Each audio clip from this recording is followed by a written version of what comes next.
Build shows on the road today, visiting my buddy Wade Paquin. Wade, thanks for having me, dude. Always a pleasure to have you. So guys, if you don't know Wade, Wade's a custom builder here in Rhode Island. We've been in business about the same amount of time, about 20 years now. And Wade does some gorgeous New England style houses like the shingle behind us. Now, we visited this house several months ago when we were still in the framing stage. We're back today to check out some details. This is really going to be a job site walk. So if you want to take a walk with two builders that have 20 plus years of business experience, see how they do things, this is the video for you. With that being said, New England Jobs with Wade, let's get going.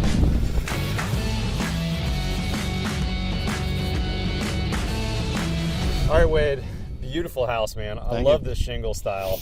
What's the palette of materials we're looking at on this house? So you are looking at an eastern white cedar shingle that is formulated for weathering stain. So the shingle is actually going to gray out and look like it's been weathered over time. Okay. The beauty of this shingle, there's two companies out there that have this, to my knowledge, is that when they start to weather, every shingle weathers consistently, even the ones that don't see a lot of sun or rain, where a natural shingle, you see where it is exposed weather, and you see like the newer shingle tucked under soffits and eaves because they don't see the sun and the weather and the UV exposure, stuff like that. So, so that's our shingle, and then all of our exterior trim here is true exterior trim. Westlake World Building Products. Exactly. Yeah. Yep. Formerly known as Boral for some of the older builders. Right, you might know it as Boral, correct. A fly ash product, and we made some videos on that over here because some of this is from Duration Millworks, I think, too, right? Most of it is from Westlake. Okay. There's a couple components here that profiles that they don't offer that Duration mills up for us. Gotcha. Yep. Very pretty. First thing I noticed in the job, too, though, is your temporary conditioning.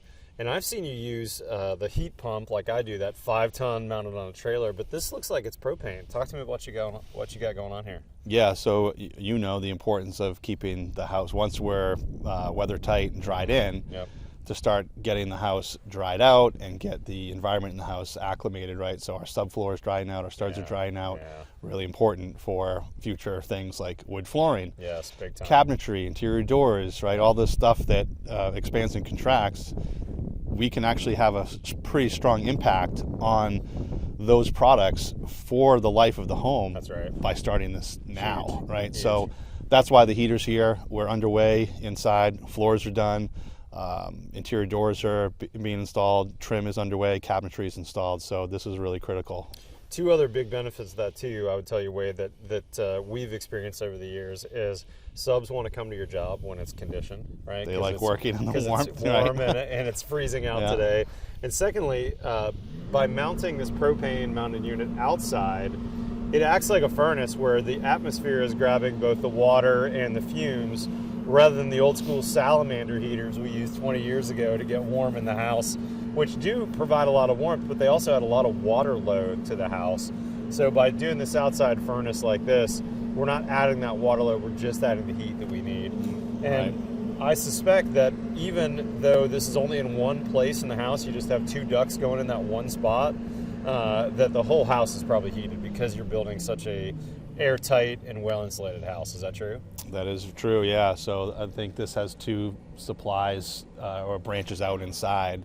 And so typically we'll feed one kind of on the main floor, and then if there's a finished ground level, we'll try and get some heat down there.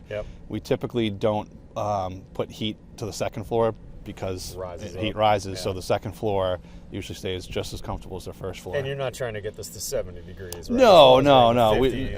No. We don't need guys working in their underwear inside. We want them to stay in their work clothes and do the job. But awesome. So we'll set it to probably 60 degrees, 65 at best. And it's also going to make sure you don't have any frozen pipes in the job when it gets to be 10 degrees out here in Rhode Island. There's I mean, we're going into that time of the season where tonight is supposed to get down to I think like 22 degrees. So that could be a problem otherwise. Right. Wade, this beautiful projection on the side, I would think if that was on a roof, I'd call that an eyebrow dormer. Is there any special name for that when you see that on a gable like that? Not that. This is a unique design to this house. Every gable peak has that. It could be called a gable pack out, or an eyebrow detail, or It's pretty. It's very, the whole, or at least part of the concept here with the style of this house and the use of materials is to honor some of the older shingle style architecture here in Little Compton. There's a lot of cool old homes that are shingle style that have some of these similar details. Beautiful. And the architect pulled some of those elements from some of the older... Who was the architect here, by the way? Spring Street Studio, Greg Ulanis. Yeah, he did an amazing job with the house. And as these shingles weather out, and the trim color is going to be painted close to the window color, the cladding on the window, which is this really cool green. And once the landscaping fills in here, this house will look like it's been here for a while. The whole intent is to kind of have it blend in with not look like the environment, with nature. Right. That's really smart. So, which is common to this area for a shingle style home. Yeah. Let's walk in through the garage. Join us, guys. We'll see a little job walk. Hey, Wade, I noticed you haven't painted yet. And so this is your shingle, but this is your True Exterior by Westlake Royal, and it looks to me like it's got a grain pattern. If this is painted, you may not know this isn't cedar. Any tips on tricks on that? So it's one reason that we really like using the product is when it's painted up, it looks like it's wood. Other than all the other great attributes of the product, no decay, no rot, no movement, right? So this is a very longevity, durability type product, right? Yeah. Very low maintenance. Paint it. Of course, there's some painting maintenance, but other than that, you're not gonna have to worry about cutting out the bottom because it's in contact with the ground. It's gonna rot, or your joints expanding and contracting. So you can see it's got the texture and the graining, and you can see we haven't gone wild with filling the fastening holes here. Yeah, just a real small amount of filler. A small amount of filler. We'll just get another little coat, and it gets spot sanded just where the nail hole is, because we don't want to take a putty knife and put on a big piece of filler here and embed that within the grain and then sand it down, because then what happens is you have a smooth spot here.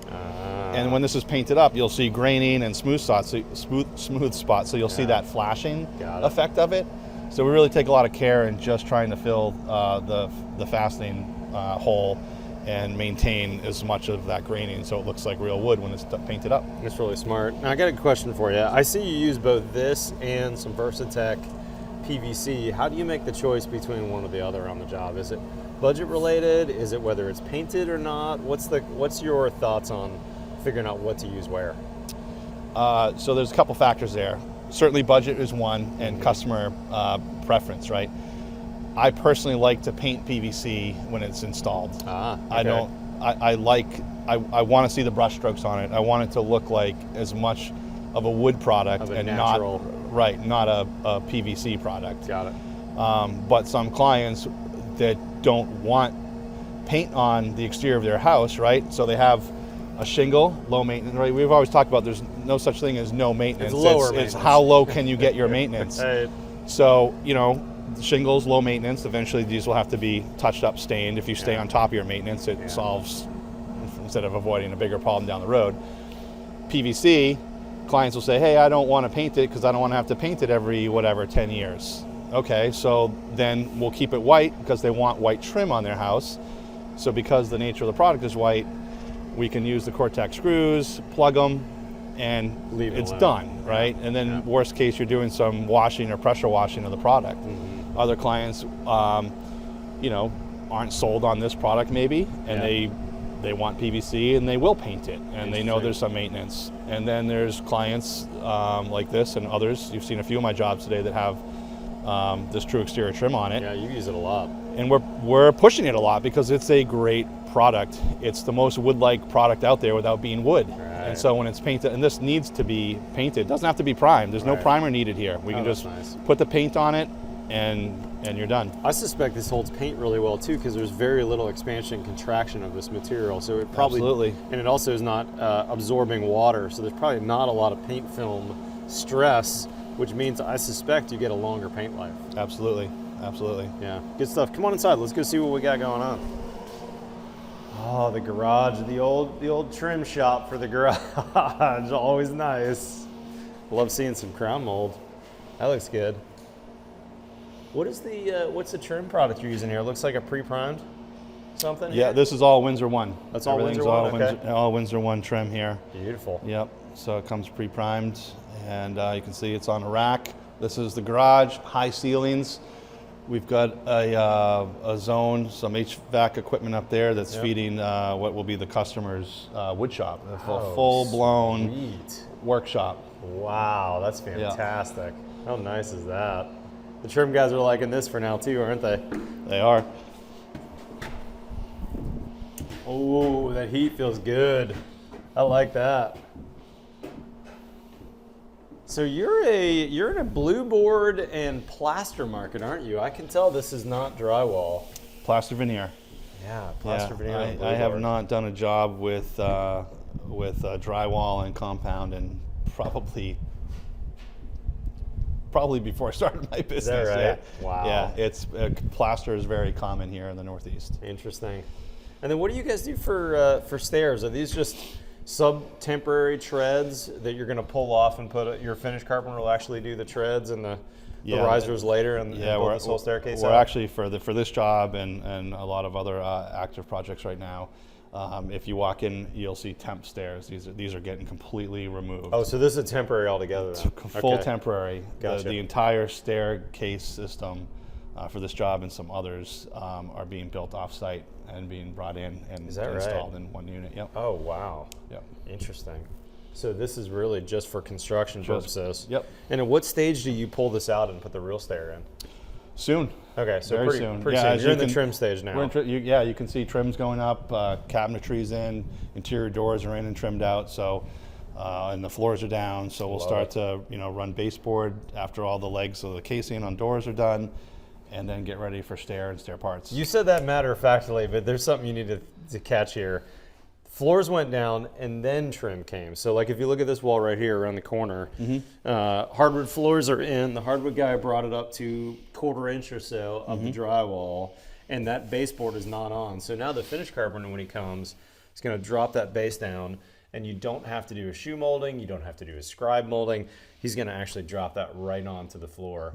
And do you guys do anything special? Like, sometimes I'll come and edge sand around prior to the finished carpenter coming. We'll do two things. We'll clean up the bottom of the plaster veneer. Okay. You can see when There's a bunch of junk here. when they're running their trowels down, and they get to this point, it's hard to control a nice smooth surface in that bottom few inches. Yep. So, and you can see that here. You can see some of the clumps and inconsistencies there. So that will get sanded down so it's smooth and flat, so we have a nice surface to put our baseboard on. Yep. And as you said, we'll have the floor company come in and they edge sand that first board there. So they'll use like an 8-inch or 6-inch sander so that we can get this, so then later when they come, they don't have to sand right up to the edge and hit that baseboard with their big sander. Or pre-sanded right where that base is. Right, yeah, they can get close but not right up against it, because that'll be done. And then the baseboard, our trim team will scribe, if needed, the baseboard for a nice tight fit to the floor. I love that detail. Wade, that's a great detail. I think more builders need to adopt that. And I realize not everyone's got it in their budget. Also interesting to see, look, you've started tile, haven't you? You got your Schluted Ditra down in this bathroom. And is that so also you could drop tile, or you could drop base onto tile? Is that true? Yeah, this is a laundry. This is a laundry room, okay. I believe, and this all of the floors that have tile will get the Ditra on the floor. Yeah. Some of the bathrooms where master bath, or we're saying owner's bath these days. Oh yeah, owner's still bath. Go by Sorry, master's bathroom. I say master bath too. We might use Ditra heat and have some radiant in the floor for some of the other bathrooms. Love it. Man, the trim looks great. I don't do much crown molding in my market, and I sure miss it. These trim details look beautiful. Love it, man. Two-sided fireplace. Yeah, pretty fireplace. Real stone veneer on all four sides. I like these Marvin windows. These look really nice. Very traditional. Pretty. Kitchen. Okay, so kitchen. Okay, so this is another question for you. Did the hardwood floor go down and then the kitchen cabinets went down? Exactly. And this is a very modern silver front to your kitchen. I don't see that. Very space-like. No, it's very Jetsons. It's a trending cabinet style these days. It's just simply cabinet protection. Yeah. So these are pre-finished cabinets, I'm assuming. They are, yeah. This isn't this job isn't a full custom kitchen. Okay. It's a very high-end semi-custom kitchen is Okay. what I will call it. So, yeah, they came pre-finished. But regardless, even when we do custom cabinets, they still come from our cabinet guys' paint shop, pre-finished, and they come pre-finished. So, yeah. we've toyed around with different ways of protecting cabinets over the years, and I found that This is a great way this to go. half-inch foil face product. Yeah. Is great because it's inexpensive. It tapes up really well. It's easy to cut. You're just using like packing tape that you can rip pretty easily. It's kind of a paper-based tape. Yep. And It's very lightweight, so it's easy to handle. And look, if I'm wearing a carpenter's belt and I ding that corner right there, he's got Luan plywood on the top that's taped. He's got this half-inch insulation, so we're not going to damage anything if someone had a tool belt on or whatever. Mm-hmm. That's really smart. I like that. What else should we go see in the house? Oh yeah, here's another good point too. There's a refrigerator. It looks like a built-in, like a Sub-Zero style, and he's protecting. Your guys protected these corners. That's really smart too. The corners, and this is a great example right here. Cords Cords ruin corners. Yeah, they do. People drag extension cord or hoses, and they pull them, and having that protected on the corner all the way down is really smart. Mm-hmm. That's great.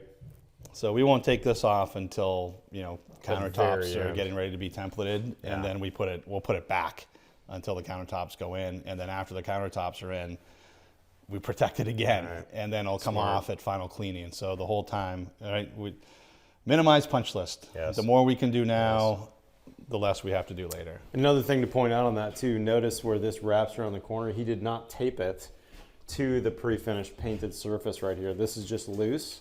How many times over the years have you pre-painted or have you taped something that's pre-painted and then all of a sudden when you rip that tape off, you realized either I ripped the finish off or doggone it, that residue I can never get off later. Yeah. So be really cautious about taping to, even if it's blue tape. In fact, sometimes over the years when we did have to tape something down, we would write the date of when we taped it, so 30 days later we could rip it off and retape it. Smart. So, good stuff, man. Beautiful house. Let's keep walking. Yeah, full basement here. Most of it is finished. So rec room, just extra space here for the client and their family and grandkids to come visit and play. Oh, and then, mechanicals, baby.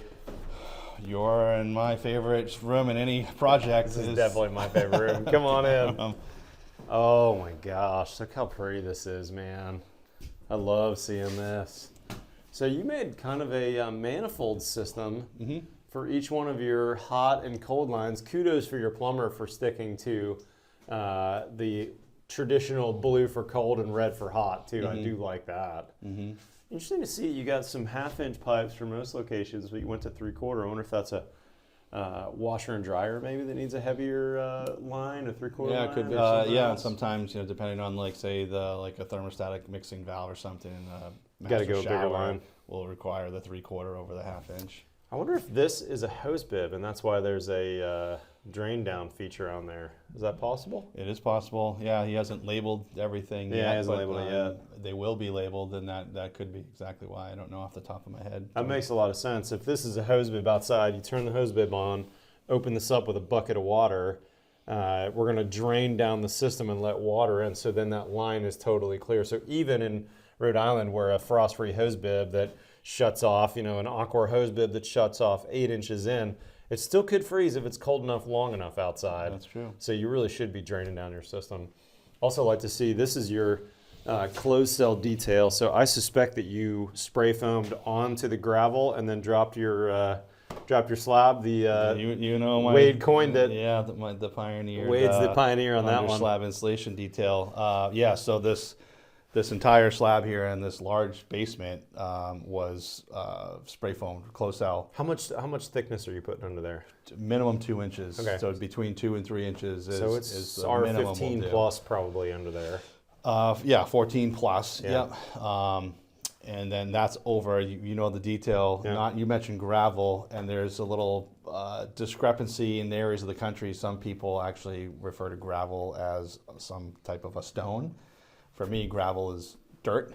Right. Crushed stone or okay, washed gotcha. stone. And so this is like a 3/4 inch washed stone. Got it. That you've probably compacted, or do you not? It's need compact. to? Yep. So it'll have a minimum 6-inch base of stone on Gotcha. top of the gravel or dirt, and then on top of the stone goes our spray foam. Got it. And if you guys can go to my channel and watch the videos that We'll I've lace done, it in for B-roll. yeah, here. and I go over why we use stone in this whole system. And then he's also coming up the wall with So that. when we do that, we again before concrete is placed, we bring that minimum 18 inches up the side of the foundation wall and feather it out. So it'll go from 2 inches to nothing over 18 inches. Yep. And then after, when we're weather tight and we're getting ready to insulate, we can then bring our foam and overlap that and come back up all the way to the bottom side So in other words, this is applied later. later. So you can frame out whatever you need to, and then tie it in. And then also, Wade, beautiful work here. Let's see if I can show it in the flashlight. Your contractor's also taking that to the rim joist. Yep. So we're air sealing that rim joist with a belt and suspenders approach. Yeah, you have 3 things going on at that mud sill connection, right? Yeah. Wood and concrete. First is the sealant that we're using, the big stretch between wood and concrete, and with the sill sealer. Yep. So you're air sealing there. Then we're using Fentrum tape on the outside, and then on the inside we're covering it and encapsulating it with the closed cell spray foam. So you have really 3 different components going on there to really ensure a good tight connection. That's fantastic. Air, leak-free connection. Way to go, brother. That's really cool. Anything special about your sump pump that we should know about? Like, for instance, why are there 2 pipes coming out of here? I don't normally see 2 pipes on a sump pump system. This could Is this a double This pump? could be an ejector pump, actually. Oh, okay. So it's not a. So this will be there's something that's going to be dropped into this for a drain, and then this is pumped up to the. Got it. You So can see here it's it's coming a around. basement. It's coming into the septic. Got it. So you got a hung sewer here. Yeah. Okay. Yeah. Got it. That In fact, makes the sense. sump pump is on the other wing of the basement. And then I forgot to ask you, what's the gray on top of the spray foam? Is that your intumescent paint? Exactly it. Yeah. Yeah. So this is probably DC 315, which is one of the more popular ones that comes in gray or white. That's right. And man, it looks really pretty down here in the mechanical room, doesn't it?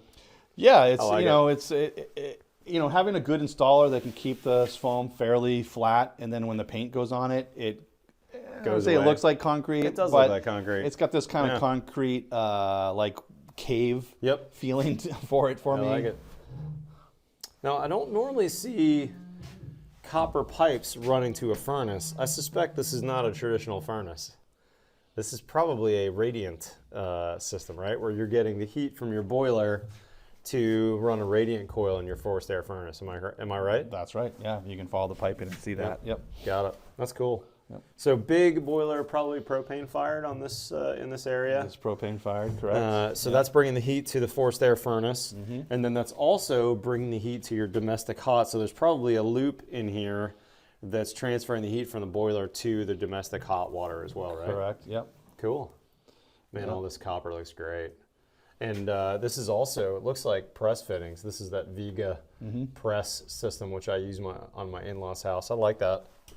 No flame, no torch, but still traditional copper. And then interesting, he's transitioning to PEX so he can snake it through the house. Yeah, it looks good. Looks real good. Cool house, And then man. we transition over to our electrical, and then all of our low voltage and AV will be on that wall. In this nook here, you can see all the. These basements are nice. I wish I had mechanical rooms that were this ginormous. Yeah, this is a spacious one. This is a nice mechanical room for sure. Oh, so nice, Wade. We should probably end the tour here. All right. So good to spend time with you, brother. I really appreciate it. Always What a enjoy house. having you. I'll put a link to a couple other videos we made here a while ago. But if you're not following Wade, he's posting videos all the time on @WKP Construction on Instagram. And Wade on a bi-weekly basis is posting new videos on buildshownetwork.com. Plus, if you haven't seen it, we're just finishing the Building on an Island series of videos where Wade built a house way out on Block Island, which is several miles offshore. He's got a whole arm of his company that builds both here in Rhode Island and on Block Island. So go check those videos out. Appreciate your friendship, Wade. Amazing work, dude. Of course, good to see you. Guys, if you aren't currently a subscriber, hit that subscribe button below. I forgot about one thing. I'm sorry. I wanted to mention Wade and I both will be at Build Show Live in November 2024. So if you watch this whole video, you're probably a nerdy builder like us, and you were watching to see what Wade's doing at his nerdy job sites. Come see us at Build Show Live. Wade's going to be there. All 15 of our Build Show Network contributors are going to be there. We're going to have some great pre-show training. We're going to get a tour of my house. We're going to get a tour of 2 houses I have under construction that Steve Basic designed. It's going to be a fabulous, fabulous show. 3 days of great education in Austin, Texas. BuildShowLive.com is the website. Go sign up for updates because the tickets will go on sale in like April. And trust me, you want to be ready to press the button on that day because our pre-show education and pre-show tour is going to sell out. It's a must-attend event. It's a must-attend event for sure.